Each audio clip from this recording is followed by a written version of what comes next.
Hi everybody. Today we're going to tackle one of my favourite tunes, a song by Cream called White Room. And I know some of you have been doing these in lessons with me, so today I thought I'd put together something to step through it.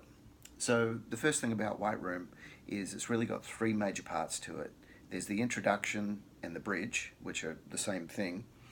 And that's very simply starting here on the 5th fret on the D string, G, down to the 3rd fret, F, the 5th fret on the A string, D, and the 3rd fret on the A string, C. You do that once, then you do the same thing again.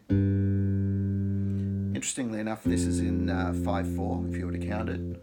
1, 2, 3, 4, 5, 1, 2, 3, 4, 5, and then on the very last one, the second time round, you go down to the A. 1, 2, 3, 4. You could use the open A string, or you could play the 5th fret on the E, which would be the A as well. So that's the introduction, and you'll hear that theme come back a couple of times through the song as in the form of the bridge.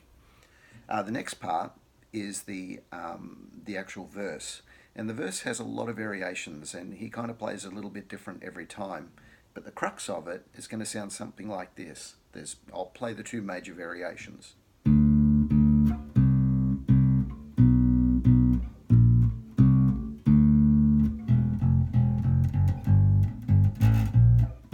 That's one variation, and here's the other variation. I'll call that the low variation because it goes down to the F down here. Here's the high version of it.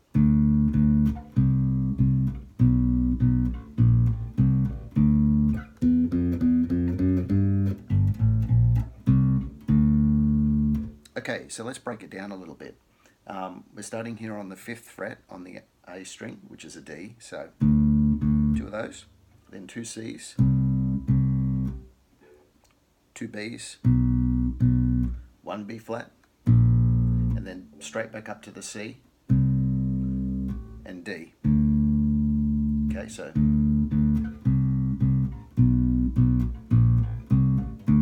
that's the first half of the riff. And it doesn't matter whether you're playing the low version or the high version, that part's the same. Now the low version, the second half of the riff is, okay, which is an open E, F, open E, F, F sharp, G, and then you've got to play G, A, B flat, C. Okay, so little break there, and that brings us back to the start of the riff again. You can roll around. Now the high version of that riff is actually very similar, even though it's played in a different spot. All we're doing is substituting we're basically playing the whole thing up an octave. So it's an E here on the 2nd fret of the D string. Okay, so E, F, F sharp, G, just playing it up here. And then the second part of that is you've got to drop quickly back down to that, which is G, A, B flat, C. So the second riff, or the high riff, is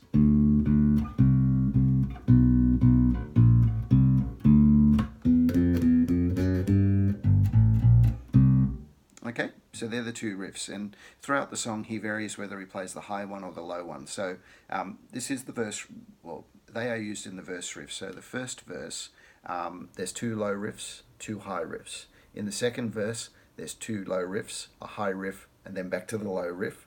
And then in the third verse, he's starting to really build it up. He plays 2 high riffs, a low riff, and a high riff, and by the time we get to the end, he's improvising all over the place, but mainly around the high riff, so doing sort of all sort of extra notes that are being thrown in there. And when I play the actual song, you'll kind of see me improvising around with that as well. That really happens more at the end. So the last part of this is the choruses. So the chorus, which happens each time after the verse, is going to be C, okay, which is 3rd fret on the A string, to G, to B flat, and then we've got this riff here to A, and then you've got to play, which is E, F sharp, E, C sharp, A. You're notice my hand position? I actually find that the easiest way to play it, even though it's kind of a crazy looking thing. It's worth spending the time to try and get your fingers to do that, because the whole thing happens fairly quickly, and having your fingers right over the top of all the notes makes it much, much easier. So that's the first half of the chorus. The second half of the chorus uses the same root notes, but just adds a little bit. So the second half of the chorus is back to C, G. When we go to the B flat, we go, which is really cool, walking up to the next note, which is B flat, stay there. Now there might be a little kind of a passing B flat, open A, B flat, B, C, and then the final sort of chord part of this is C again, B, C, C sharp, D. So let me play the whole chorus for you.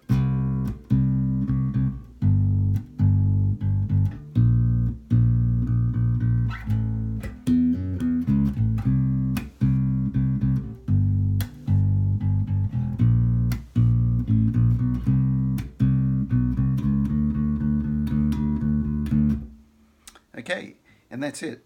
So there's a lot going on in there, and you'll see when I do the play along there's some variations that get thrown around, but they're the main things to remember. So you've got the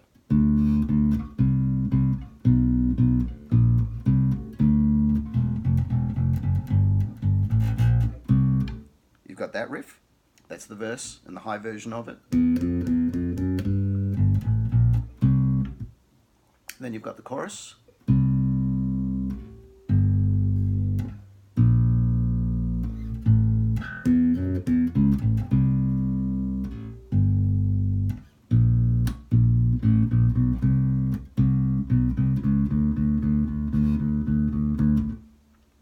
And there are a few other bits and pieces that get thrown in, and certainly if you want to learn it note perfect, we can do it in a lesson, we can go through it and do it as a full study. But the point of today is really to get you enough that you can get going with this. Check out the play along. You'll see me improvising a little around with this song, and have fun with it, because it's just a fantastic song. Oh, the bass player, if you don't know, is Jack Bruce. One of my all-time favourites, and just an amazing, amazing player. All right, we'll see you in the play along.